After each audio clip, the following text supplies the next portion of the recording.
no me quiero quedar en cuestiones de conspiración o no conspiración, sino porque creo que lo importante es sacar de lo que sucedió el mejor aprendizaje.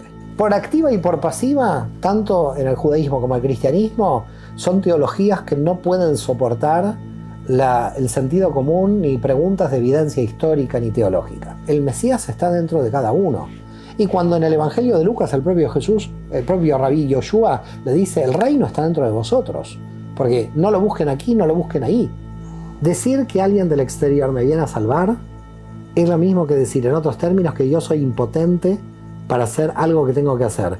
Mario, ¿yo tengo la misma potencia que Jesús? ¿Sabes que la gente no le tiene tanto miedo al fracaso como al potencial? El que eleva el nivel de conciencia tiene que saber que además del trabajo que tiene interior para elevar el nivel de conciencia, cuando salga no lo van a felicitar. Cuando salga lo van a crucificar.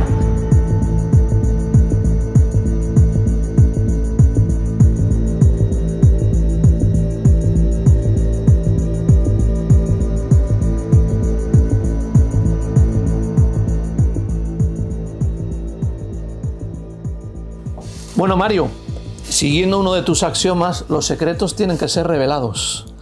Vamos a revelarlos. Así es. Me das un poco de temor, porque todos los secretos no se pueden revelar. ¿Por qué todos no? Todos no se pueden porque se dice en la cábala que mientras más uno explica los secretos, más los oculta. Explicar no quiere decir que uno los revele. Cada vez que explicas, las palabras se van alejando de la esencia. Entonces siempre tenemos método para que se oculte. Cada vez que hablamos más, le digo a mis alumnos, se va ocultando más. Y ahí hay una desesperación. Hombre, eso es una dependencia del maestro constante. Entonces. No. Yo no plantees una dependencia, porque no es así. No me hagas maestro dependiente, porque además yo siempre levanto la bandera del tema de la idolatría. Para mí la idolatría es un tema... yo, por ejemplo, nunca he sido fan de nadie. Ni de un pensador. Quizás en una época un pensador me sedujo, un místico me sedujo o me sigue seduciendo, pero a través de mi biografía voy de alguna forma independizándome del maestro que tuve en una etapa. Por eso nunca alcanzo, por ejemplo, hay mucha gente que todo el día te puede hablar de Moisés, o todo el día te puede hablar de Che Guevara, o todo el día te puede hablar de Jesús. Yo soy una persona que me gustan muchos maestros. Soy un politeísta de los maestros. Tengo muchos maestros. No tengo un solo maestro porque, claro, sí, por supuesto, Dios como la matriz de la energía universal, ¿no?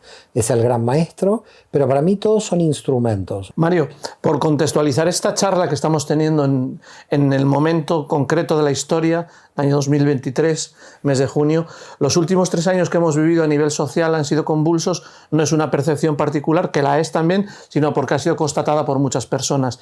¿Hay una explicación por tu parte de esta concentración de convulsión en estos 3 años? A ver, yo creo que la sociedad se desaceleró en algún momento. Creo que cuando apareció desde marzo del 2020 todo el estado de la pandemia y que quedamos todos encerrados, a mi modo de ver, paradójicamente yo alcancé mi máxima libertad. Y digo paradójicamente porque realmente fue un momento de sosiego donde se frenó lo superficial, se frenó lo administrativo. Y a partir de ahí creo que los que pudimos hacer el trabajo nos fue bastante bien. Con mucho respeto a la gente que falleció, digamos, a la pandemia, pero yo particularmente siento que me hubiera gustado tener más vida monástica inclusive. A mí me faltó tiempo. Creo que falta tiempo y la vida superficial, que yo llamo que tiene una fuerza inercial, porque te va arrastrando sin darte cuenta. Entonces, ser consciente en esta sociedad es como muy difícil. Y volvimos otra vez a un estado de inconsciencia. Es decir, otra vez estamos arrastrados, inteligencia artificial, el mundo corre, no sabemos para dónde, la guerra de Ucrania-Rusia rápidamente orquestada. Es decir, entiendo que es convulso porque no logramos ese aumento de nivel de conciencia que teníamos que haber logrado. Por eso, quizás probablemente en los próximos años tengamos alguna repetición de algo parecido, no sé cómo, pero nuestro nivel de conciencia sigue siendo bajo, estoy hablando a nivel global, Y creo que hay que tener una gran responsabilidad. Yo creo que el mundo espiritual va a tener que tener una gran responsabilidad ahora a nivel político y económico para tratar de ir moderando los efectos tan perversos que hemos creado. A veces yo me pregunto cómo la raza humana, la especie, ha sobrevivido a sí misma.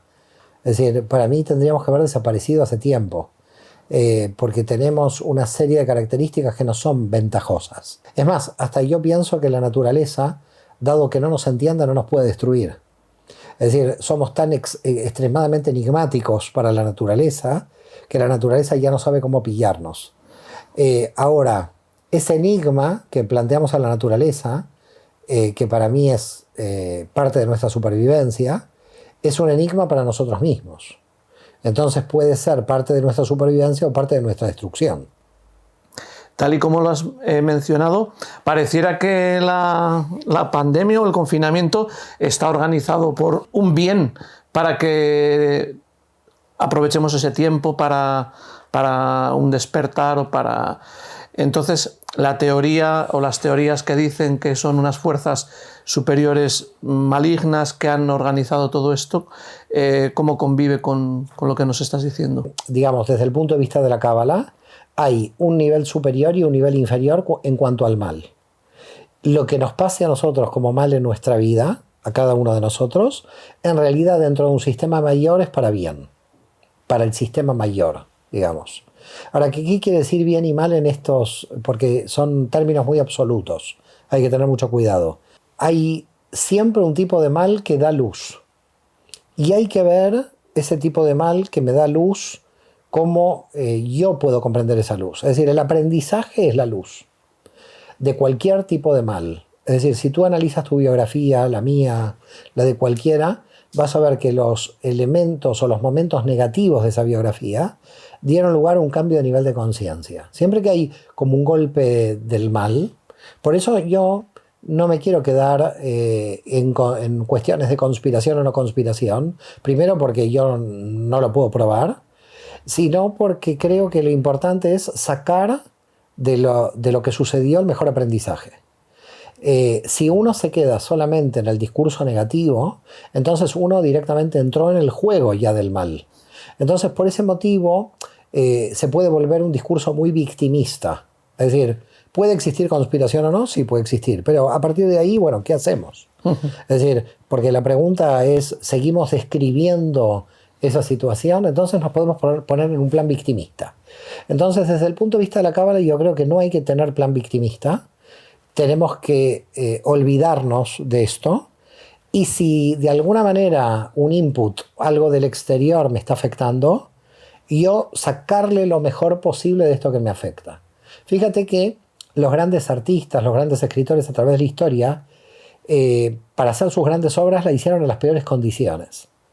Entonces hay mucha gente que tiene como una paradójica, un pensamiento paradójico, que dice, bueno, cuando esté bien voy a escribir, o cuando esté bien voy a estudiar.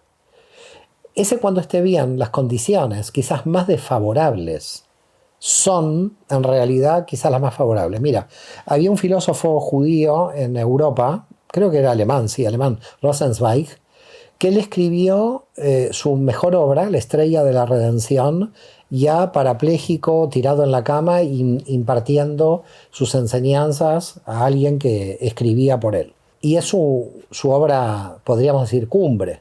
El tratado lógico de Wittgenstein, él lo escribió en las trincheras de la Primera Guerra Mundial. Entonces, yo a veces pienso que los momentos más adecuados quizás son los más desfavorables. Entonces, lo desfavorable no lo tomo como desfavorable, ni me pongo en un plan victimista, porque es una pérdida total de energía, no me lleva a ninguna parte. Yo pienso que hay que salir más del diagnóstico para directamente entrar en el tratamiento. Y muchas veces, sin darnos cuenta, filosofamos en el diagnóstico sin entrar en la acción. ¿Podríamos deducir entonces que esto que algunos ven como un ataque del mal a alto nivel, por una cuestión lógica, es que está actuando también un bien poderoso y puede ser una medida compensatoria? A ver, la conciencia en el universo, si vamos a la esencia de la historia, la conciencia del universo es una conciencia que utiliza la materia para salir, para revelarse.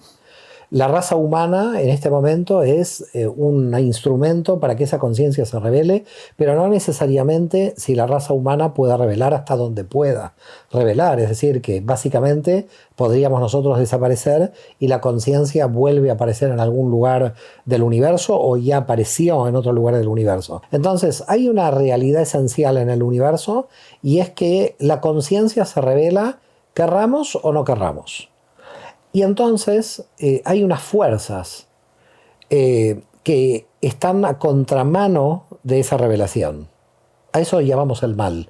El mal en general llamamos a toda fuerza que de algún modo hace resistencia a esa realidad que podríamos llamar, en términos quizás teológicos, de redención. Es decir, hay una confianza, hasta te diría biológica dentro del universo, que hace que las fuerzas que se quieran revelar se van a revelar. Hay un destino en estas fuerzas, un destino de revelación, porque de alguna manera no pueden existir si no se revelan. Entonces, la conciencia tiene como destino la revelación. Todos los males que puedan aparecer, sea en la historia humana, sea en la historia del universo, que provoquen obstrucciones a esas fuerzas de revelación, lo único que hace es desincrementar la revelación. Siempre el mal es bienvenido porque eso nos hace superarnos en nuestra fuerza de revelación. ¿La conciencia podríamos denominarla sustancia divina? Sí, por supuesto, es la sustancia divina manifestada en el universo. Es una sustancia divina que lo cubre todo, que se encuentra en todo, que se encuentra dentro de la materia. Son diversos grados de conciencia, ¿no? La autoconciencia que nosotros tenemos de nosotros mismos, los animales tienen cada uno una diferente autoconciencia, las almas fuera del cuerpo, luego de que mueren, tienen otro nivel de autoconciencia porque viven en otras coordenadas de tiempo y espacio. Entonces hay energías que tienen también diversos, es decir, la conciencia divina que unificaría conceptualmente a todas estas energías, se posiciona en un orden espacio-temporal diferente y se manifiesta en ese orden espacio-temporal. Es decir, que un niño de 2 años está manifestando una fuerza divina, jugando como está jugando, y manifiesta lo que está jugando, y está muy bien que lo manifieste. Y nosotros manifestamos a nuestra edad otra cosa. Ahora, si ese niño de 2 años yo creo que está haciendo ruido y me está molestando, la pregunta no es que el niño de 2 años está molestando. La pregunta es qué Dios quiere manifestar en ese niño. Quiere decir que en parte Dios me está molestando a partir de ese niño, lo cual implica ego. Entonces tengo que trabajarlo. Como has diferenciado entre alma y conciencia, ¿podrías hacer una breve distinción de esos conceptos? El alma está de alguna manera diseñada en 5 niveles de conciencia diferentes. Es decir, que cuando hablamos del alma no es una sola conciencia. Cuando nosotros hablamos del alma, por ejemplo, el alma animal es nuestra conciencia corporal. Si yo con un dedo me golpeo, me duele, y eso se llama conciencia corporal. Luego tengo un nivel de conciencia que es la emocional, donde tengo una amistad, donde tengo una relación de pareja, y en esa conciencia sentimental, para llamarlo de alguna manera, ya por supuesto puedo sufrir, aunque físicamente no sienta nada o de manera sensible. Eso sería la conciencia cardíaca o la conciencia del nivel de ruach, lo llamamos en hebreo. El cuerpo emocional, que llaman otros. El cuerpo emocional. Esto en hebreo lo llamamos ruach, que quiere decir espíritu. Luego tenemos la conciencia real del alma, en su subjetividad.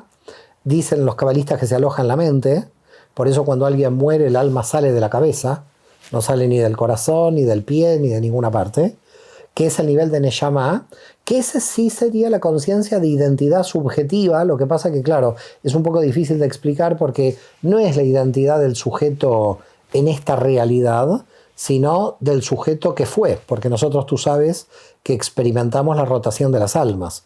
Sabemos en la Cábala que una persona tuvo varias vidas anteriores. Básicamente es lo que habitualmente se conoce como reencarnación. O sea, ¿consideras la reencarnación como una posibilidad? No es una posibilidad, para la Cábala es una experiencia. Una experiencia. Es decir, por eso mucha gente nos dice en la Cábala, ¿creen en la reencarnación? No creemos.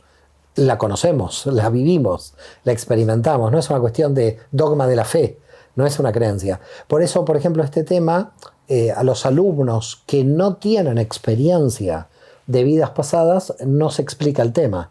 Porque tú no puedes explicar el tema a alguien que no es consciente de haber sentido una vida pasada, porque no lo va a comprender. Por lo tanto, en el nivel mental, que no es la mente, es decir, dentro del cerebro se aloja esa identidad de rotación del alma, ahí tenemos la identidad del ADN espiritual con el que venimos aquí, que es una energía la más poderosa, yo diría, que tenemos, la conciencia real de lo que venimos a hacer aquí. El karma que dicen los... Sí, pero es un karma que yo te diría... a ver, ¿cómo te lo puedo explicar en términos de mayor detalle? Porque el concepto no es exactamente de karma. El concepto no es exactamente de karma. Es una situación que nosotros llamamos tikkun, de rectificación, donde el alma siempre está aprendiendo a, desde su potencia de identidad, porque queda claro que sabe quién es y sabe lo que viene a hacer. Es decir, en ese nivel del alma, en ese nivel de conciencia, el alma sabe perfectamente quién es, sabe a quién conoció en otras vidas. Ese nivel es un nivel muy heavy, diríamos en inglés, porque sabe a quién conoció y el camino que está tomando y en los errores que está tomando de ese camino, que cuidado, no hay caminos erróneos, porque todos los caminos desviados son parte del camino, ahí está permanentemente cada vez mostrando, revelando su propia naturaleza. ¿Cuál sería el punto máximo de este nivel de conciencia? Mostrar como tu naturaleza absoluta, como diciendo, ya me reconocí, ya sé quién soy y ya me focalizo en el sentido de mi identidad.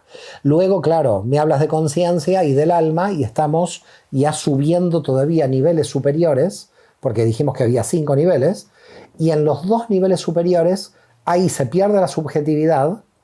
Hay un nivel que en hebreo lo llamamos hayá, que es el nivel de los grupos de almas, de las raíces de las almas, con lo cual si yo conozco a alguien de mi misma raíz, me da información sobre mí, porque en realidad estamos compartiendo información. ¿Serían linajes? Son linajes, sí, son linajes de almas. Nosotros las llamamos raíces de las almas, donde esas raíces de las almas nos agrupamos, no sin quererlo. Algunas somos conscientes de la agrupación, otras no. Pero ¿por qué nos agrupamos? Porque en realidad uno tiene una información que tiene el otro. Ahora, ¿pero por qué motivo? En esos grupos de almas sucede que hay algún alma que está mucho más evolucionada que uno. Y entonces al tomar contacto te baja información de tu raíz más rápidamente que tú, que no llegaste a ese nivel de conciencia. Entonces te está bajando información que tú necesitas, pero que como el otro hizo el trabajo de aumentar el nivel de conciencia, es el que te lo puede bajar. Puede pasar al revés, que de repente hagas el trabajo inverso, que tú puedas bajar información que le pertenece. Entonces es curioso el tema de las raíces, porque tú entras a un cumpleaños, para que la gente entienda, si no es muy teórico, entras a un cumpleaños y dices, uy, aquí hay buen ambiente. ¿Cómo? ¿Dónde está el buen ambiente? ¿Qué pasó ahí? ¿Hay un olor especial? ¿Hay un aroma especial? O me cae simpático. ¿Cómo te cae simpático? ¿De qué lo conoces? ¿Lo conoces hace cuánto? No, recién me pongo a hablar con él. Hay buena energía. Eso es la compatibilidad a raíz del alma. O me cae mal. O hay alguien que me cae mal. Y tú dices, ¿pero por qué me cae mal? No lo conozco, no sé quién es, no tengo su biografía. Pero hay una energía en esta persona que no es compatible. Eso no quiere decir que la pobre persona sea mala o tú eres malo. No hay un tema moral. Él pertenece o ella a otra raíz del alma. Y en un nivel ya, bueno, muy, muy fuerte, que es el nivel de la yejidá, el nivel de la unidad con la divinidad, eso es, yo y el Padre somos uno, en ese nivel, es cuando te fusionas con el todo, que son pequeños segundos de éxtasis al que puedes llegar hasta ahí, donde ahí ya sientes que has muerto, que literalmente estás muerto, y sientes que realmente empezaste a vivir. Porque ahí te diste cuenta que es la vida. Y ahí, bueno, el miedo a la muerte desaparece, si es que lo tuvieras. Si tenías miedo a la muerte desaparece, porque dices, claro, muerte no hay. Si somos energía, me he podido unir al todo. Y bueno, yo le deseo a todo el mundo que tenga la experiencia del todo, porque la experiencia del todo es un antes y un después. ¿Tú la has tenido? Sí, yo la he tenido. Qué bien. ¿Lo podríamos denominar la iluminación búdica, la iluminación esta ausencia de dolor físico, emocional, mental. Sí, es una ausencia de subjetividad. De subjetividad. Sí, es como que realmente en un momento tú desapareces dentro de un continuo. Digamos, desapareces dentro de un continuo, pero tienes una desaparición de éxtasis. Es una desaparición de una felicidad, no sé, es un orgasmo cósmico, no sé cómo llamarlo. Pero es más que eso. Yo entiendo que cuando intentas ser consciente de lo que estás viviendo, se esfuma. Claro. A ver, es curioso lo que tú dices, porque ahí hay una paradoja. Es verdad que se fuma la experiencia, pero es verdad que uno tiene, decimos en hebreo, reshimó, que quiere decir la impronta de lo que sucedió. Te puedes conectar con el aroma de lo que ha quedado. Es decir... Pero no es lo mismo. Sí, pero te mantiene en lo extraordinario. No es lo mismo, pero el camino de vuelta a casa lo tienes abierto.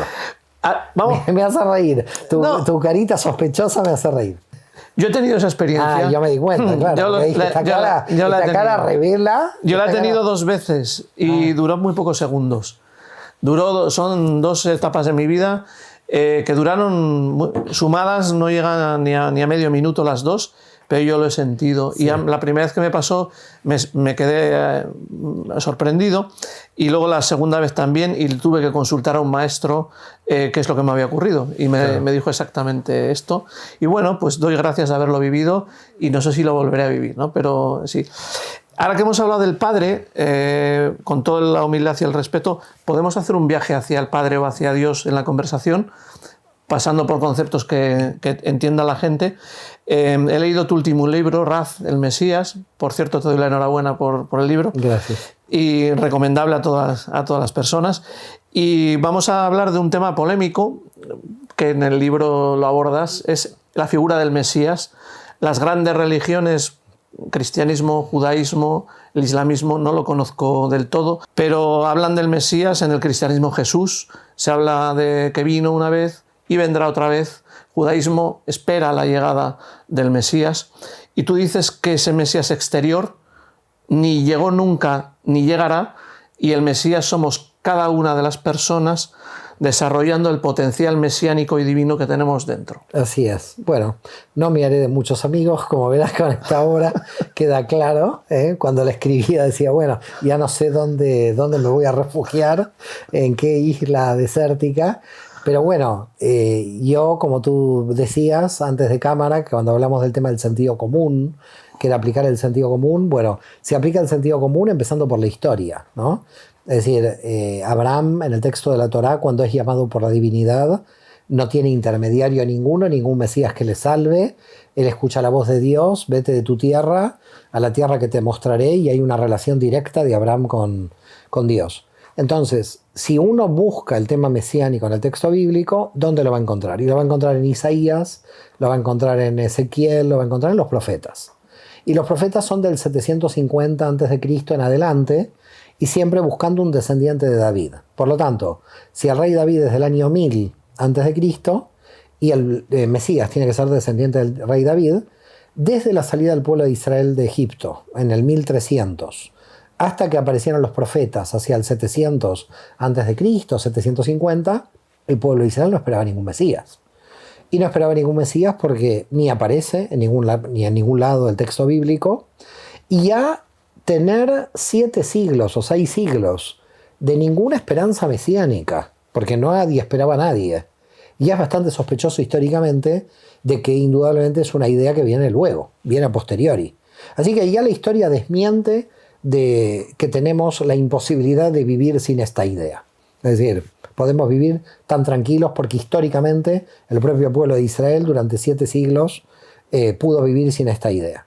Entonces, la idea de los profetas, ¿cuál es? Tiene que venir un redentor a Israel político que nos libere. Quiere decir que el Mesías apareció como un tema político, un tema de vamos a hacer una rebelión política, nos vamos a liberar de un imperio y vamos a adquirir la independencia judía en la tierra de Israel, y ese Mesías traerá la paz universal. Bien.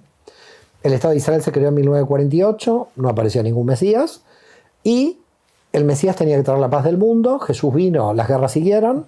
No me parece que tampoco Jesús haya traído la paz del mundo. Entonces, primero, en el cristianismo hay varios problemas. Primer problema, El Mesías tenía que haber terminado el trabajo entero por primera vez, no tenía que venir 2 veces. Porque la parusía, la segunda vuelta del Mesías, no está en el texto bíblico, no está en los profetas. Quiere decir que si a alguien le pregunto, ¿el Mesías que va a venir está en el texto bíblico? Claro que sí, me lo va a citar en el texto de Isaías, pero que tenga que venir 2 veces, no. Y que tenga que venir 2 veces se tuvo que inventar en la teología cristiana simplemente porque en la primera no cumplió con todo. Entonces, el cristianismo entramos en un problema. Si en la primera no cumplió con todo, ¿cómo se lo declara Mesías? Y si viene por segunda vez, ¿dónde está la segunda vez en el Antiguo Testamento que no está? Primer problema. Segundo problema, Jesús es judío y no cristiano. Con lo cual, si Jesús vuelve, se encontraría con una religión que le sigue a él, pero que no la entiende. Porque como no es cristiano, él se estaría preguntando de qué va la cosa. Porque habría 2.000 millones de personas que le siguen, pero que él en ningún momento dijo, a ver, que me sigan a mí, sino que sigan al mensaje, no que le sigan a él. Entonces, el cambio del mensaje hacia él lo trajo Pablo, pero no es de él. Entonces, esto también lo situaría en una zona rara. Luego imagínate un Jesús judío que vaya a Roma, que vaya al Vaticano y le diga al Papa hay que cerrar esto. Yo no me lo imagino. Yo no me imagino a los cardenales abandonando su trabajo y al Papa cerrando el Vaticano porque Jesús vuelva por segunda vez. Quiere decir que si Jesús vuelve por segunda vez, al que menos le conviene es a la Iglesia Católica, porque habría que cerrarla. Tercera cuestión, ¿a quién le rezaría un cristiano en una iglesia? Porque hoy le reza a Jesús, pero si Jesús volvió, ¿y a quién le rezamos? Bueno, le tendríamos que rezar a Dios, porque Jesús le rezaba al Padre, el Padre nuestro. Pero ya a Jesús no se le podría rezar más, porque ya estaría entre nosotros. Entonces, un Jesús que tendría que cerrar el poder religioso, que tendría que decir a los pastores evangélicos que no cobren más el diezmo, porque ya llegó. ¿Qué sentido tiene seguir cobrando el diezmo? Claro, el negocio religioso se terminaría, la Iglesia Católica tendría que cerrar, Jesús es de otra religión, yo no me lo puedo imaginar. Entonces, sería realmente una crisis brutal que Jesús vuelva por segunda vez. Por otra parte, ¿por qué no vino antes? ¿Por qué se retrasa tanto? 2000 años. Entonces yo creo que esta idea de que Jesús no va a volver, la única forma de yo poder probarla es que pasen los siglos.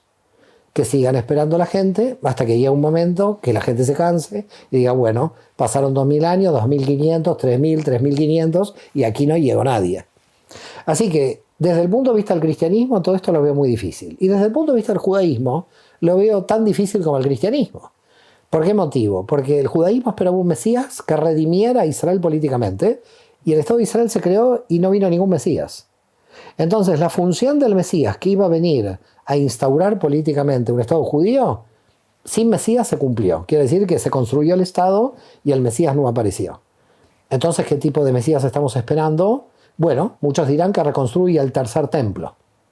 Más allá de que esto podría llevar a una guerra religiosa, reconstruir el tercer templo, que me parece una cosa demencial, porque ya dijo Maimónides que el templo es espiritual, no es un templo físico, hablar de que el Mesías tiene que cumplir con toda la ley oral, como plantea la tradición judía, es contradictorio con respecto al Mesías que se esperaba en el siglo I, siglo II, donde la ley oral todavía no existía. Entonces, ¿cómo se le pide a un Mesías que conozca toda la ley oral si todavía cuando se esperaba el Mesías la ley oral no existía? Se le está pidiendo un requisito nuevo. Y entonces voy sospechando, y esto lo planteo en el libro, que al Mesías en el judaísmo se le piden tanta cantidad de requisitos que es imposible cumplirlos. Construir el tercer templo, la resurrección de los muertos. Es decir, es un Mesías imposible. Imaginemos la siguiente situación. Dice la tradición judía que la era mesiánica o el Mesías va a llegar cuando nosotros vamos a crear aquí el reino de Dios. ¿Ok? Se crea el reino de Dios, va a venir el Mesías. Entonces, ¿para qué necesitamos al Mesías? Kafka dice, el Mesías va a llegar cuando no lo necesitemos, porque hemos creado nosotros la era mesiánica. Entonces, por activa y por pasiva, tanto en el judaísmo como en el cristianismo, son teologías que no pueden soportar el sentido común ni preguntas de evidencia histórica ni teológica. Dada esta situación, pienso que hay que rever toda la cuestión e ir hacia la cuestión espiritual. Cuando ya Abraham Abulafia y algunos otros pensadores dijeron, el Mesías está dentro de cada uno. Y cuando en el Evangelio de Lucas el propio Jesús, el propio Rabí Yoshua le dice, el reino está dentro de vosotros, porque no lo busquen aquí, no lo busquen ahí, está dentro vuestro, está dentro de vuestra alma. Entonces, el propio Jesús dijo, no me esperen, sino que está dentro de vosotros. Abulafia en la Edad Media dice, está dentro de vosotros. Pero tenemos una tendencia, los seres humanos, muy extraña, a endilgarle la responsabilidad a un salvador externo que me venga a salvar. Y yo creo que ahí somos bastante irresponsables e infantiles, tratando de que alguien del exterior me venga a salvar, sea Jesús, sea otro Mesías, o sea el que sea. Y creo que tenemos que en un momento de la historia aumentar nuestro nivel de conciencia y decir, mira, ¿sabes qué? El que quiera esperar, que siga esperando. Yo respeto a la gente judía que sigue esperando al Mesías, a la gente cristiana que sigue esperando por segunda vez. Yo dejé de esperar nada. Y lo que espero es que Dios me dé fuerzas para extraer el Mesías que llevo en mi interior, que es lo que tendríamos que hacer todos. Yo te voy a sacar la cara, quiero decir que parece que por tu disertación que te acabas de cargar a los Mesías, e incluso desde una cuestión casi respetuosa, yo creo que lo que se traduce en el libro es todo lo contrario, es precioso lo que haces, creo, que es decirle a cada persona que está habitando en el mundo que eres tú el Mesías. O sea, creo que es una bendición, pero es cierto que también es una gran responsabilidad, porque al no haber ese medicamento espiritual externo que me va a curar, estoy obligado yo a ese potencial desarrollarlo. Vamos a entrar ahí.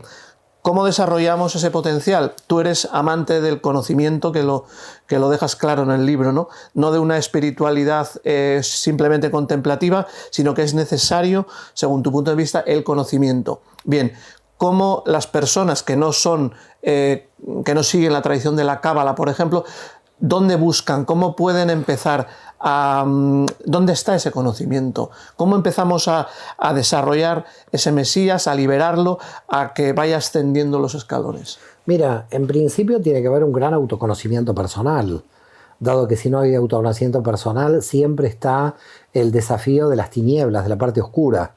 Es decir, todos tenemos esa parte oscura que no podemos reconocer y que creo que cuando se reconoce deja de ser oscura y empieza a ser luminosa. Creo que siempre estamos como reprimiendo partes de nuestra personalidad, que justamente lo que hace esa represión de partes de la personalidad es no potenciarla. Es decir, yo necesito toda la energía y no una energía que yo la esté tapando porque yo me avergüenzo, tengo pudor o es mi parte oscura. No, yo todo lo tengo que liberar, todo tiene que salir a la luz. Por eso en la Cábala decimos, todo lo oculto tiene como destino la revelación. Entonces, lo primero que hay que hacer es, bueno, señores, esta es una única vida en lo físico, porque podemos rotar 1000 veces el alma, pero en mi identidad actual yo no voy a rotar como Mario Sabán, rotaré a otra cosa. Así que en lo físico es mi única vida, y creo que para no perderla, lo primero que uno tiene que ponerse es una posición de honestidad radical, de ser honesto. No honesto con la sociedad, porque la sociedad no aguanta tanta honestidad, pero sí honesto con uno. Honesto con uno es fundamental, una honestidad radical con uno. Que uno se autoengaña mucho. El humor es algo muy interesante, porque el humor con uno mismo, ¿no? Esas paradojas, esas ironías que se va de alguna manera inyectando, son como que va viendo las contradicciones y va sacando ahí las tinieblas que tiene. Y llega un punto que si tú te pones en el plan de honestidad radical, igual dices, bueno, necesito un mapa, porque si no, ¿cuál es el mapa?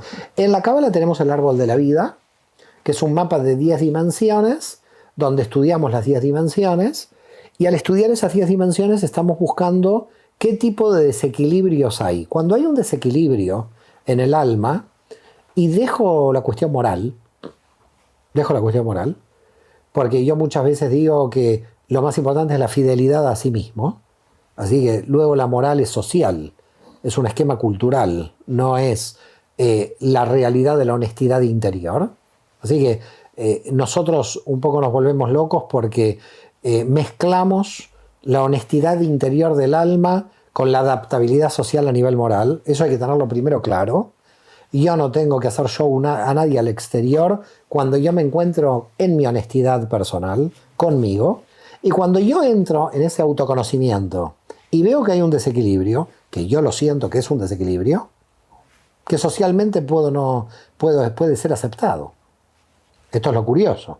La sociedad puede, en sus autoengaños, aceptar un desequilibrio y que tu equilibrio es un desequilibrio para la sociedad. Pero a la sociedad ahora la dejamos de lado. Cuando hay un desequilibrio, porque tú sientes, ahí se está perdiendo energía. Y desde el punto de vista físico, por eso digo no moral, una pérdida de energía hace que te vaya desgastando la energía que tienes que poner en el sentido de tu vida. Es como un combustible, un tanque de combustible que tiene un agujero y está perdiendo combustible en todo momento. Entonces, uno, ¿qué tiene que hacer? Autoconocerse. Nosotros tenemos, te vuelvo a reiterar, el diagrama del árbol de la vida para saber bien dónde está ese agujero en el tanque de combustible que se está perdiendo. Y entonces tratamos de arreglar ese desequilibrio, porque arreglar ese desequilibrio es disponer de una energía que la estaba perdiendo. Cuando uno arregla un desequilibrio, se hace más fuerte, porque toda esa energía que se estaba perdiendo ahora la tienes para ti y tienes que hacer algo con ella. Y si la pones, la inviertes en el sentido de tu vida, entonces vas a llegar de alguna forma a ese proceso de felicidad que toda alma tiene, que es lo que diría Maslow, ¿no? La autorrealización, porque de eso se trata. La persona, ¿quién es feliz en esta realidad? El que hace lo que es. El que hace lo que es el feliz. El que hace lo que no es un infeliz. Entonces, la gente quiere llegar a ser feliz. Es simple, hay que hacer lo que es, pero la gran pregunta es quién es. Por eso la gente hace cosas que son incompatibles con lo que es porque no se conoce. Entonces, empezamos con un autoconocimiento para que luego las acciones vayan en concordancia con lo que somos. La cábala, para los profanos, se nos antoja un complejo sistema muy complicado de comprender y creo que de hecho será así. ¿Hay alguna manera de comprender el árbol de la vida, que es, digamos, te has referido a él varias veces, de manera sencilla, ese mapa para que una persona sin tener tanto conocimiento de cábala pueda ir buscando estos desequilibrios? ¿Habría como, con todas las comillas del mundo, un árbol de la vida para tontos? Sí, totalmente. Claro que lo hay. Y de hecho se puede hasta explicar el árbol de la vida. Lo que pasa es que luego viene la persona y quiere profundizar y entonces ahí entras a analizarlo. Pero en cada dimensión del alma humana, el árbol de la vida, que tiene 10 dimensiones, yo te diría que básicamente se podría comenzar a explicar porque puede haber 3 conjuntos de dimensiones. La dimensión de cómo revelas lo que eres, la dimensión de tus sentimientos interiores y la dimensión de tus pensamientos. Entonces, hay un pensamiento de oscilación entre expansión y contracción. ¿Qué quiere decir esto? Que hay una racionalidad que es necesaria para organizarse y hay una intuición. Entonces, hay mucha gente que en el mundo espiritual llega al mundo espiritual porque la asocia más a lo intuitivo, no a lo racional, porque claro, lo racional tiene que ver con la ciencia, con lo científico. Pero el campo racional, que es el campo de la organización mental, es muy importante, porque si no, todos los elementos que entran por el conocimiento intuitivo, no sabes dónde encajarlos. Es decir, los cabalistas dicen, mira, luz sobra, ¿ok? Luz sobra. Pero el problema es que cuando empieza a bajar la luz, luego esto es un puzzle que no tiene orden, porque tuve un sueño aquí, visualicé a tal persona aquí, sincronicé con tal persona aquí y fui a una vida pasada aquí. Y todo esto ahora... ¿cómo lo uno todo esto? Entonces, lo intuitivo es potente, pero da lugar a mucha confusión. Entonces, frente a lo intuitivo tenemos lo racional, que es lo que va a organizar. Por eso, muchas veces te vas a dar cuenta en cábala que la cábala es muy intelectual, muy mental, muy de libros. Y uno se pregunta, ¿pero por qué?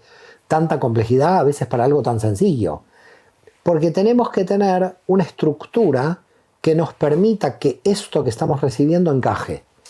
Porque fíjate que los conceptos hacen de vasija. Entonces, mientras más ideas y más intelecto tengas, por supuesto, hay un problema, puede generar autoengaños en lo mental. De eso estamos advertidos. Pero sabiendo esto, vamos creando vasijas para que cuando se produzca una conexión intuitiva y baje esa información, uno rápidamente se la pueda, ¿te acuerdas como el Pac-Man de nuestra época? Se la pueda comer la idea le permite hacer de vasija. Podríamos decir, Mario, que por resumir este concepto, que sería el intelecto sería la vasija donde se recibe la información lumínica, por alguna manera. Cuanto más intelecto tengas, más capacidad de bajar códigos de luz vas a tener. Claro, y fíjate, ¿no? Porque en otras tradiciones espirituales, mientras más intelecto uno tiene, parece que más lo bloquea. Está como muy mal analizado a la mente, porque no es que lo bloqueamos. Ahora, nosotros tenemos que hacer un trabajo, por supuesto, de que ese lenguaje no me esté bloqueando, ser conscientes de que también puede la mente ponerse no al servicio del alma, no al servicio de ese recipiente, sino cuidado de bloquear. Esto somos conscientes en la Cábala de que el lenguaje puede ir contra nosotros sin darnos cuenta, y si estamos de alguna manera en una trinchera de debates, no yendo a la unidad de las cosas, sino cayendo en la dualidad. Es decir, la mente es muy dual, trabaja mucho entre el blanco y el negro. ¿Por qué? Porque claro, cada vez que tú defines una idea, hay una idea contraria. En cambio, la iluminación en el campo intuitivo cae como en unidad, no cae dividida. Y cuando una idea va a atrapar esta unidad, la divide automáticamente, porque nunca se atrapa la unidad en la unidad, dado que las propias ideas cortan la realidad única. Entonces, nosotros sabemos que una idea va a cortar esa realidad única del campo intuitivo, pero al mismo tiempo es la forma en que lo intuitivo se organiza. Y si yo soy capaz de organizar lo unitario, es decir, ver en el orden de todas las cosas la unidad, en el campo de la fragmentación, si yo voy viendo que todos los fragmentos están unidos por debajo, entonces en realidad ya voy domesticando a la mente a que no divida para mantener la división, que la divida en función de la unión. ¿Por qué entonces, si es tan importante, que yo lo entiendo también así, las religiones, por ejemplo, la religión cristiana, que es la que yo conozco, nos ha infantilizado? ¿Por qué no nos ha dado, que yo entiendo que tienen que tener códigos, tienen que tener enseñanzas, tienen que tener estudios, tienen que tener ese intelecto al servicio de la luz? ¿Por qué no nos lo transmite? Porque si tú sales del infantilismo, el poder se destruye. Es decir, no existe institución que pueda sostenerse si hay un libre debate de todos sus feligreses, de todos sus miembros. Es decir, el poder no se sostiene. Hace 100 años, un rabino, un clérigo, un pastor de una iglesia evangélica tenía un nivel de conocimiento en general siempre superior a su feligresía. Siempre la feligresía hace 100, 150 años o estudiaba poco y ya tenía que salir a trabajar. Y el que se dedicaba todo el tiempo a las Sagradas Escrituras, al tema teológico, por supuesto tenía el conocimiento. Con el grado de alfabetización que hay hoy, tu feligresía o está al mismo nivel que tú o te supera. Claro. Entonces, el gran desafío del siglo XXI es cómo va a organizar un pastor, un clérigo y un rabino una feligresía a la que hace 150 años dominaba porque no le llegaba a los talones, y ahora hay astrofísicos, hay médicos, hay matemáticos, hay gente pensante. Todos se han vuelto librepensadores, todos se han vuelto mesías de sí mismos, de manera natural, y entonces el poder ya no los puede controlar. Con lo cual yo creo que en la estructura religiosa va a tener que existir un cambio pero muy profundo de las comunidades para que se permitan espacios de mucho debate, de mucho libre albedrío, si no la religión no va a poder sostenerse desde el poder. La creencia infantil se puede sostener en personas que mantienen cierta ignorancia, pero en personas que van dejando la ignorancia por la alfabetización, por eso van dejando la religión y por eso entran en la espiritualidad. ¿Por qué motivo entra tanta gente en la espiritualidad? Porque ya se cansaron del Dios infantil, ya se cansaron. Es decir, hay mitos que han desaparecido en su función. Hay mitos que dejaron de operar en la función que tuvieron. Tuvieron una función histórica importante, pero hay ahora otros mitos. Y el mito que hay hoy es la ciencia. Por lo tanto, la espiritualidad y la ciencia están convergiendo en este punto. Y por eso somos los estandartes del nuevo mito. El mito anterior, el mito religioso, se viene abajo. Ahora hay un nuevo mito religioso, que es el científico. Pero la espiritualidad, libre de los dogmas, libre de las creencias, está mucho más cercana a la experiencia. Al final, si tú miras lo que es el texto bíblico, son todas experiencias humanas. No hay creencias. Mario, ahora que has hablado de ciencia, pareciera que la ciencia a la que tú te refieres es una ciencia que está asociada al desarrollo espiritual o que lo contempla. Pero, por ejemplo, a principios del siglo XX, la física cuántica, los grandes físicos, premios Nobel, muchos de ellos, ya entroncaron con la sustancia divina y esa física no ha triunfado.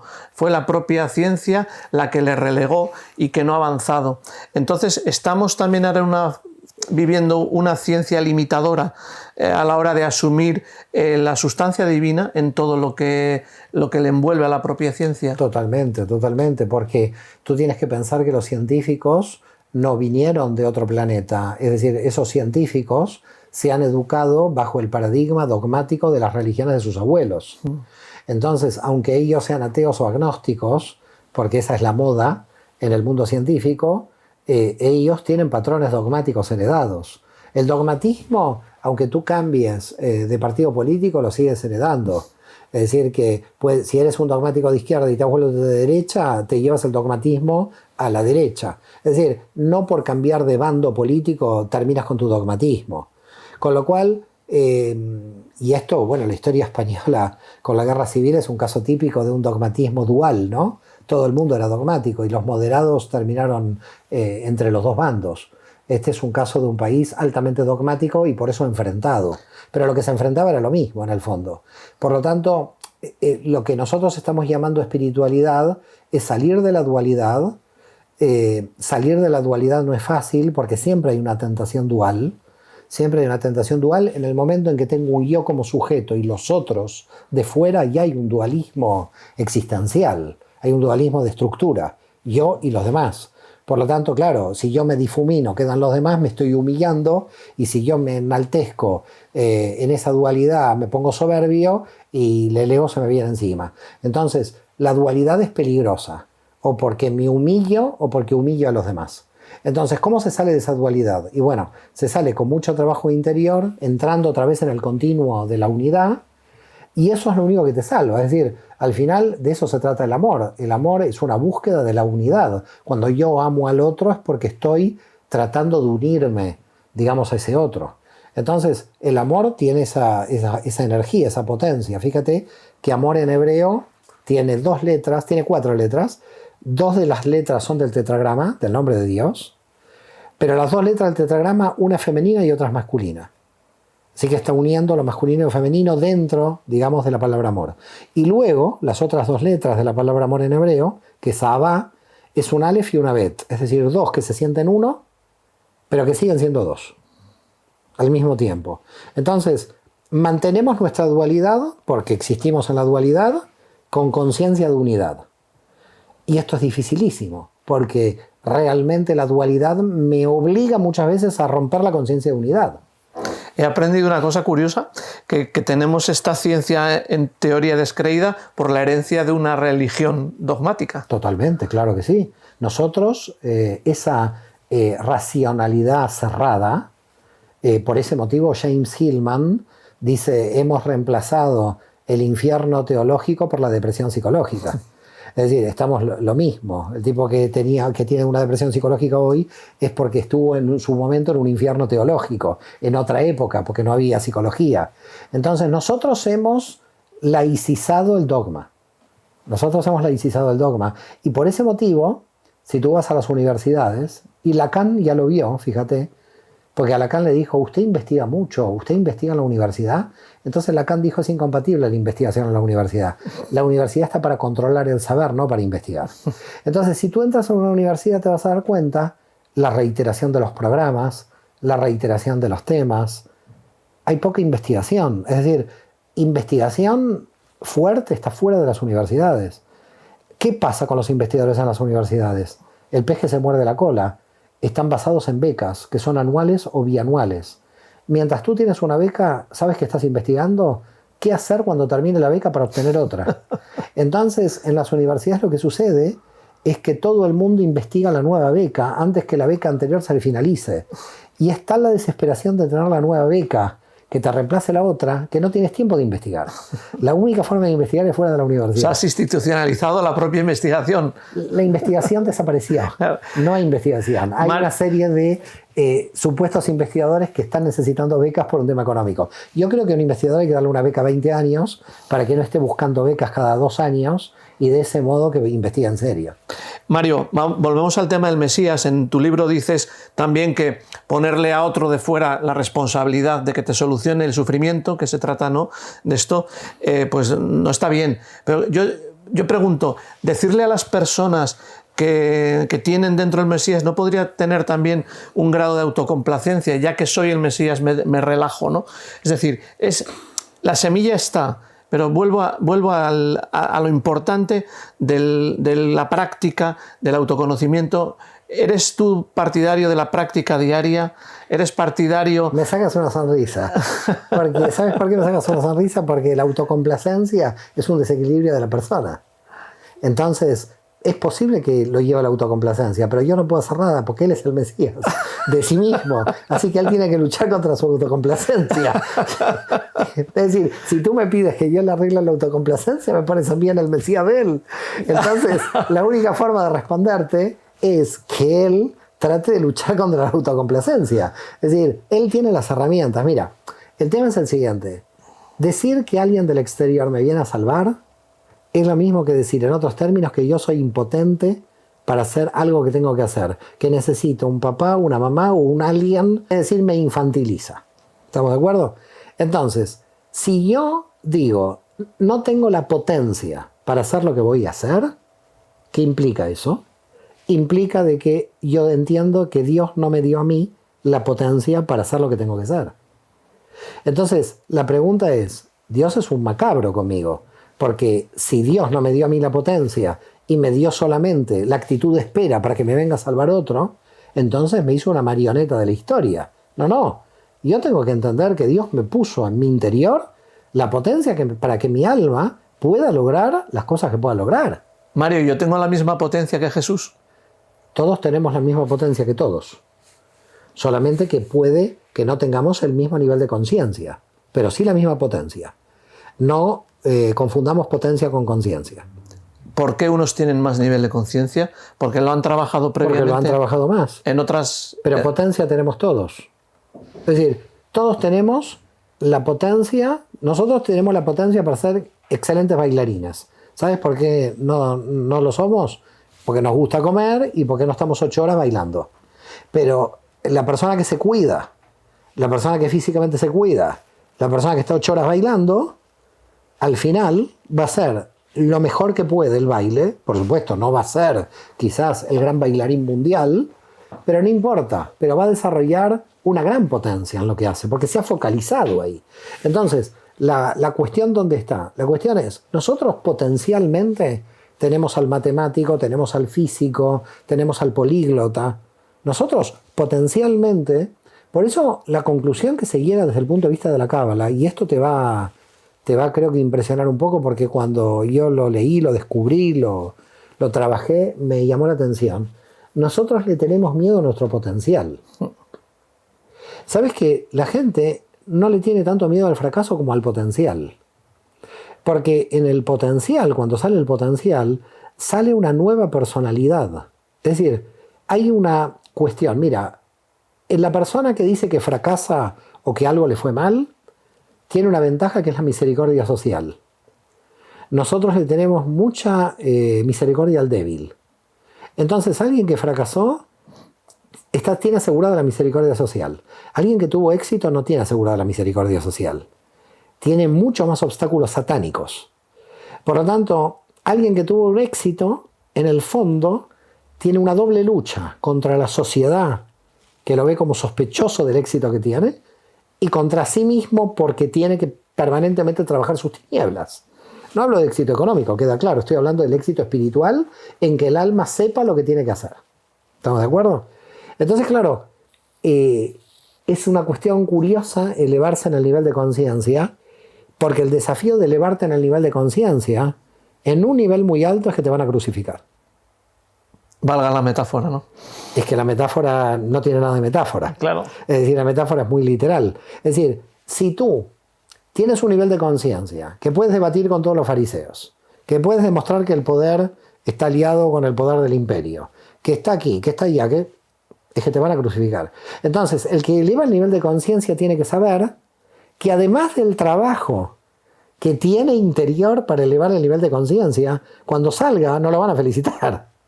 Cuando salga lo van a crucificar. Así que yo muchas veces a mis alumnos de Cábala les digo, prepárense para lo que les viene.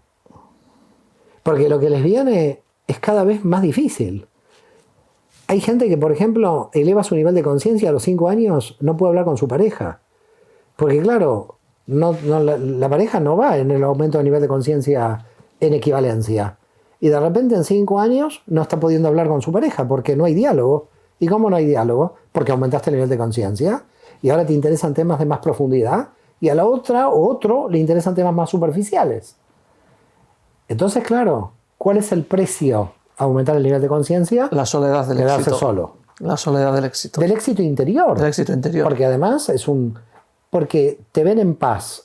La paz es para mí un factor muy, muy importante, clave. Te ven en paz, no te ven en conflicto, no te ven fracasado contigo. Entonces, te ven exitoso en su interior, es lo peor.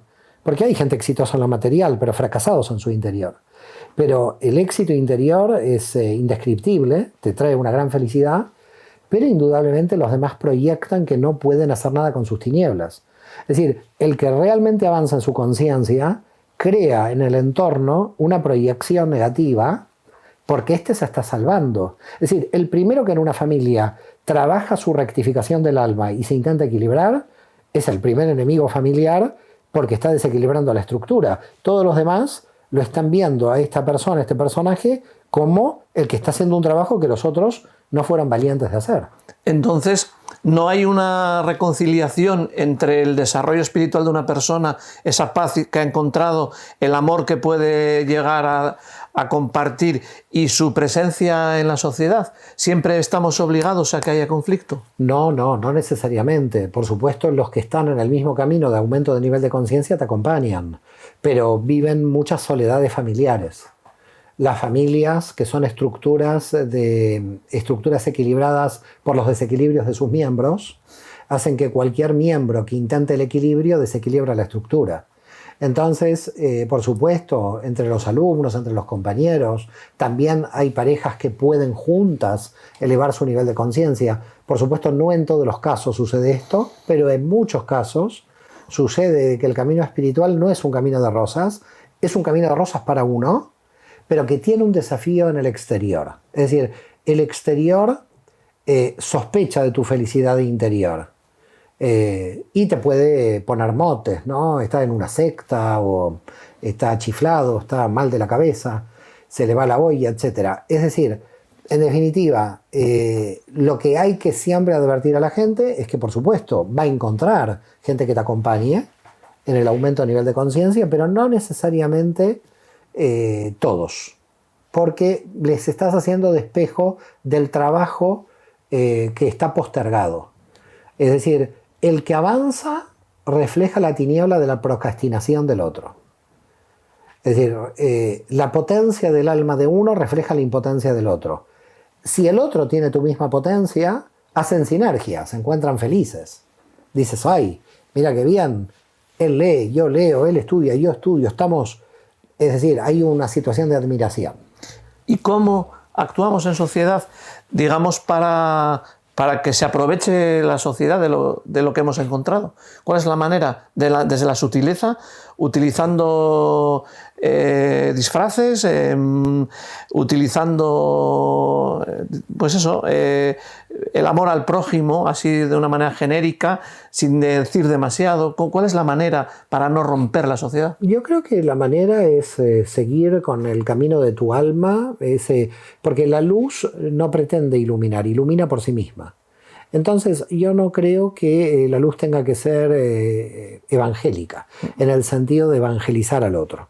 porque al final una evangelización siempre es una colonización. Entonces, yo creo que no hay que evangelizar a nadie, porque no hay que colonizar a nadie, sino que uno trata de sacar la mejor luz que tiene en su interior y por definición esa luz va a iluminar. Entonces, no tiene que haber una pretensión mental de iluminación. Tiene que dejar que la naturaleza de las cosas ilumine por sí misma.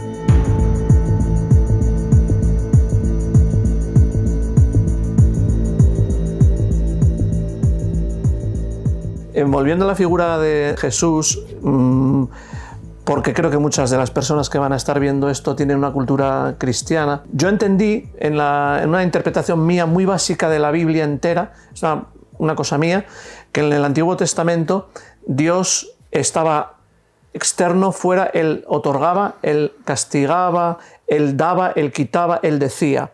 La conexión con las personas que has mencionado era porque Dios quería. Llega una persona, Joshua, el rabino Joshua, como tú le dices, y a mí me hace entender que Dios está dentro de mí como está dentro de Él. Para mí el Nuevo Testamento es tú perteneces, o dentro de ti está Dios, no solo está fuera, sino está dentro, la chispa divina o la sustancia divina. Es un poco lo que estábamos hablando, ¿no? ¿Es Jesús el primer rabino, el primer profeta, la primera persona que trae este mensaje? No, por supuesto un cristiano va a entender que sí, porque es quizás el único texto que leyó. Pero digamos, toda la generación anterior, 1 o 2 siglos antes, que era todo el movimiento rabínico, ya realizó un proceso de interiorización. Es decir, realizó un proceso de que ya Dios estaba dentro de nosotros, alejándose del templo de Jerusalén, de los sacrificios del templo. Es decir, Jesús está en el marco de todo un movimiento rabínico de renovación que buscaba la interiorización y no esta situación, como tú planteas, de un Dios más bien externo, sino más bien interno. Y fíjate lo curioso de la historia, que cuando en el mundo judío, el movimiento rabínico, con Jesús incluido, van trabajando ese grado místico de interiorización espiritual, el mundo judío pierde su estado frente al Imperio Romano. Es decir, se pierde lo que podríamos llamar un poder religioso y político porque cae el templo de Jerusalén. Entonces, de alguna manera, el mensaje de interiorización del judaísmo rabínico es más fuerte. Es decir, ya no hay un poder y por lo tanto se retrotrae en mi alma toda esa energía divina. Entonces, y de un rabino místico como Jesús, de interiorización, luego 3 siglos después surge una religión de exteriorización, otra vez. Entonces es un caso curioso el cristianismo, porque de alguna manera se crean iglesias, se crea una liturgia, se crea una distancia otra vez en el campo religioso entre ese Dios externo. Entonces, es verdad, tú lo ves bien, no puedo afirmarte que es el primero porque fue todo el movimiento rabínico en general. Quizás el más relevante. El más relevante en el cristianismo. Nosotros tenemos muchos rabinos que ya hicieron ese trabajo. Inclusive en mi obra El judaísmo de Jesús demuestro de que un maestro que se llamó Hillel del siglo I a.C. tenía gran parte de las enseñanzas de interiorización de Jesús, que prácticamente Jesús las copia de Hillel. Hillel estamos hablando del 50-60 a.C. Por lo tanto, el más relevante por el marketing de Pablo, de San Pablo, el más revelante de la historia porque finalmente se creó el cristianismo, pero a lo que voy es que es curioso el ser humano, ahora ya dejo el cristianismo y el judaísmo, es curioso el ser humano porque le estás diciendo de que Dios está en su interior, en la Cábala lo decimos, en la tradición mística judía, Jesús entra en la tradición mística judía, por eso también lo dice, y luego las religiones se vuelven exotéricas. Es decir, hay como una necesidad de exoterismo, de liturgia, de demostración hacia el exterior de algo que está en el interior. Por supuesto, eso es peligroso porque a veces la gente puede quedar en lo exterior y finalmente no se hace trabajo interior. Así que yo diría que al final toda la mística lo que trabaja es ese trabajo interior, más allá del exterior. Entonces, claro, siempre hay como un debate, ¿no? Si una religión de la interiorización, que es la mística, porque al final, ¿qué es el campo de la mística? Lo que podemos interiorizar, pero al mismo tiempo lo tenemos que exteriorizar. Y el ritual permitió esa exteriorización, solo que después, por una situación inercial, el ritual se volvió, yo te diría, muy superficial en muchos casos. ¿Eres contrario a los rituales? ¿Qué hacemos con los rituales, con las ceremonias, con las celebraciones, con los sacramentos? Yo no soy contrario a nada. Yo solamente digo que hay que tener cuidado con las trampas mentales que los seres humanos nos ponemos como obstáculos en vez de como líneas de comunicación. Es decir, hay que entender qué es una línea de comunicación y qué es un bloqueo. Y la misma línea de comunicación puede estar bloqueada. Entonces, yo no estoy en contra de los rituales. Es verdad que yo no soy ritualista.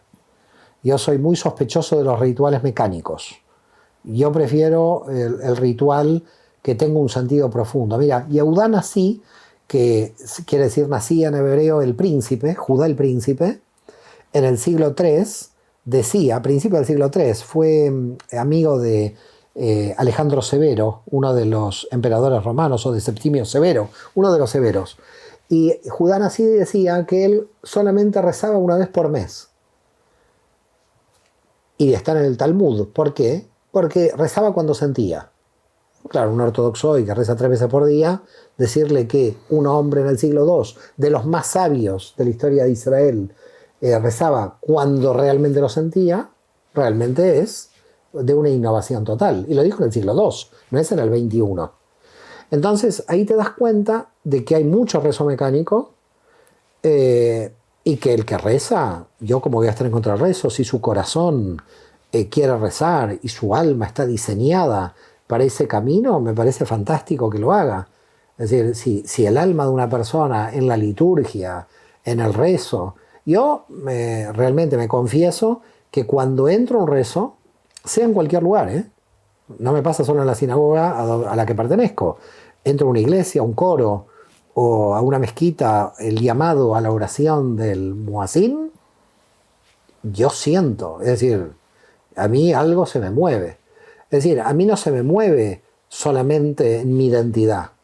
A mí se me mueve, yo me muevo en el Santo Sepulcro y yo me muevo cuando subí a la mezquita de Al-Aqsa y toqué la piedra donde dicen que Mahoma subió al cielo. A mí eso me da energía.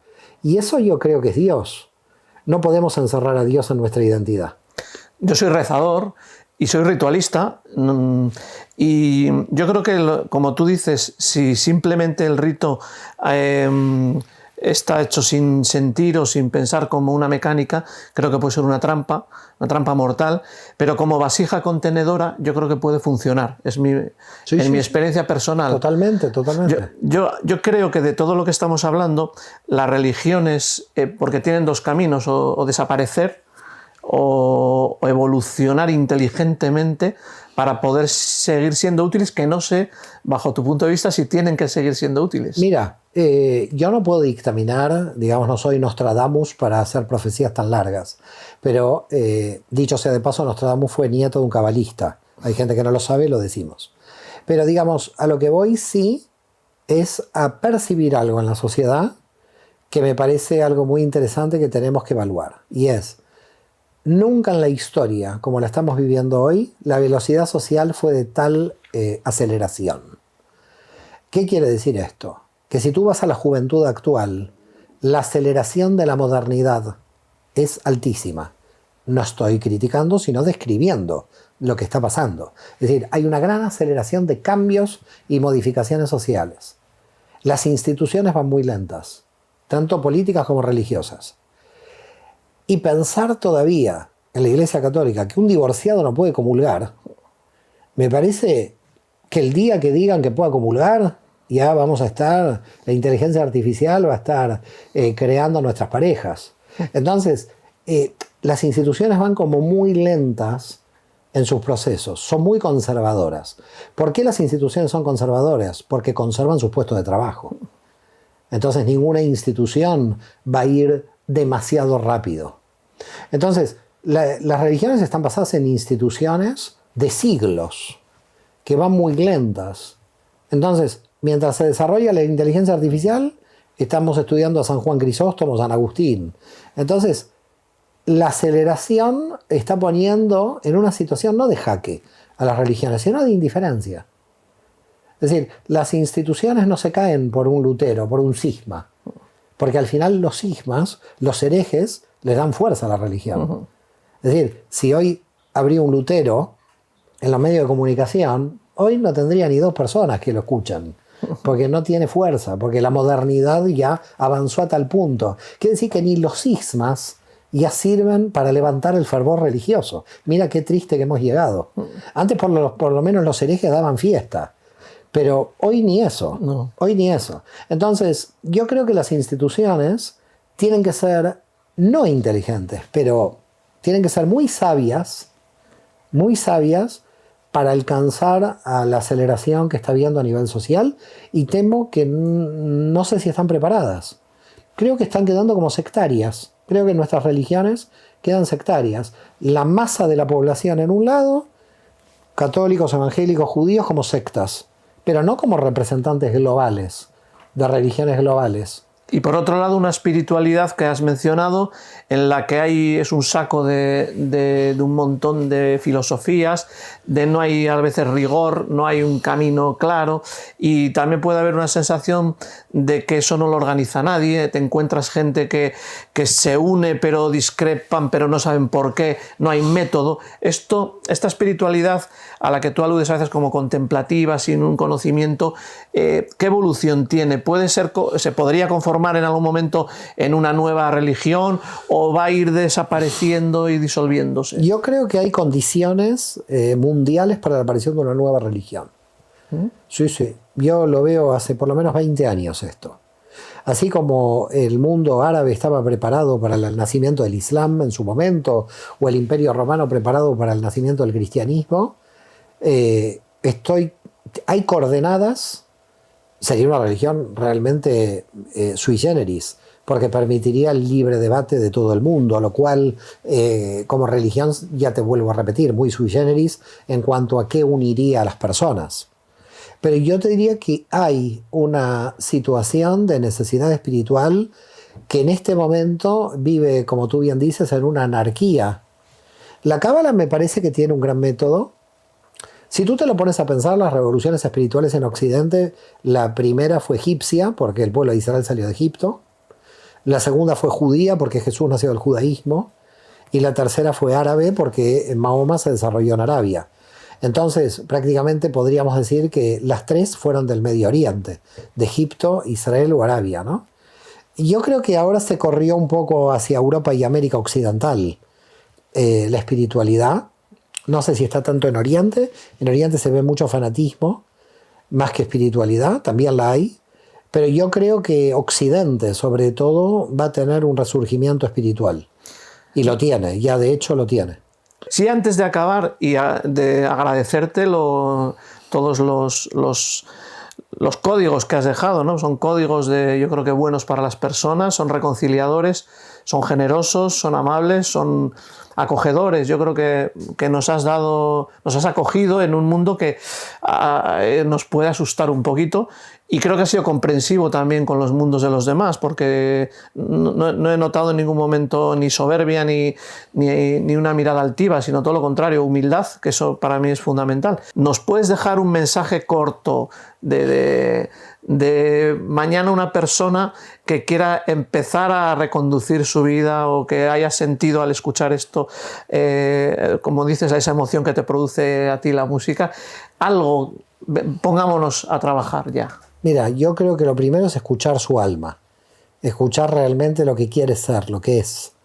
Si no se escucha lo que es difícil llevar una vida feliz. Yo le diría a la persona, escúchate en tu interior, en el interior tienes la respuesta, y cuando la encuentres, ahí sí, sal con toda tu fuerza hacia adelante, sal a la acción, a transformar lo que hay afuera, pero no por una pretensión nuevamente de convencer a nadie, sino porque tú puedes mostrar que te puedes transformar. Y yo lo digo, esto último, porque hay mucho vacío existencial hoy, sobre todo entre los jóvenes, suicidio, etc.